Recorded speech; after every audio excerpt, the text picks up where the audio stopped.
Hello, my crafty friends. It's Marie from Marie's Vermont Creations, and today I'm bringing you a quick snowman birthday card.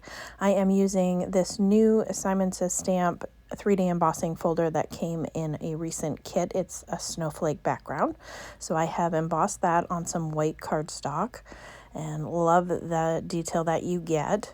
So I am just going to add a little strip of washi tape to the top of this embossing folder because I have such a hard time knowing what way to put the paper in. So this way will tell me to put the paper on the back side so that I don't screw it up. And then I have this really cute little stamp set from Brutus Monroe. I've had it for a while. It's just this cute little snowman and a couple of sentiments. And I went with snowman because Nancy, the handy scandy, she is doing a Snowman of January hashtag, and so I wanted to participate, so I thought I would do this cute little birthday card. So I have a bunch of different snowmen, snowflake stamp sets, so I'm hoping to get a few more projects in before the end of January, but stay tuned for that. I will put the hashtag down in the description box below, so if you wanted to click on that, it would bring up on any platform projects that have been made using that hashtag, so I hope you'll check that out. So I am stamping this using some VersaFine Clair Nocturne ink, and I used this because I am going to use colored pencils, so I didn't need to make sure it was alcohol marker friendly, because my alcohol markers are in my craft room and I didn't feel like lugging them out. So I do have my colored pencils on my rolling cart out here with me of supplies that I have available to me. So I'm going to use those. So I'm just going to speed through. I did speed it up, but I did leave it in the very basic coloring of this little snowman with these, I think these are Prismacolor pencils that I have. And this is just regular cardstock. I get mine from Joann's. I use I can't think of the brand, Park Lane, I think it might be, 110-pound cardstock. I like to use for my card bases, and I also use it for scraps like this too. It's pretty much the cardstock that I buy most of the time.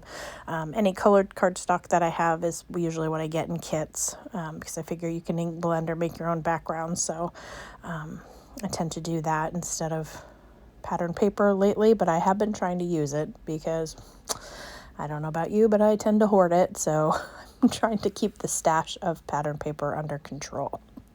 And so now that I have that all colored in, I'm just fussy cutting that out off screen.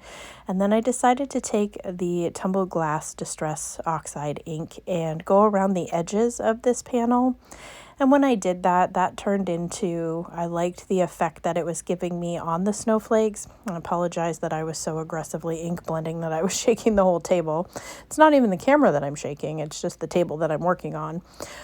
So I opted to go over the entire thing because it's such a light color and I wasn't using, a lot of pressure. And it just got the snowflakes on the top, the raised portions of the snowflakes got the ink on it, and I really liked that look. So then I'm taking this waffle flower pattern paper and just cutting down a strip. This came in the mystery box that I got from Simon Says Stamp, and so I thought that went well with that ink blended background and the way that I had colored my snowman. So I'm just going to turn around and trim off the excess once I get that adhered down. And I did use liquid glue so that that would adhere to that embossed raised edge. And then I'm just going to take some foam squares and adhere down this cute little snowman. And then, like I said, I will trim off that excess paper before I add it to my card base.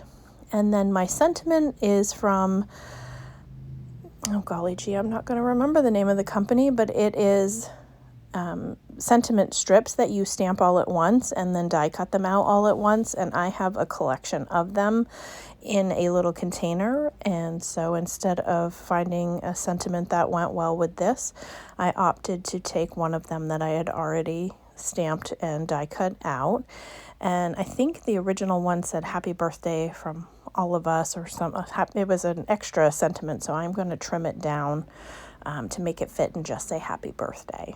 But I'm using that same liquid glue to adhere this panel to an A2 size card base, shimmying it so I can get it as straight as I possibly can, and just making sure it's adhered down.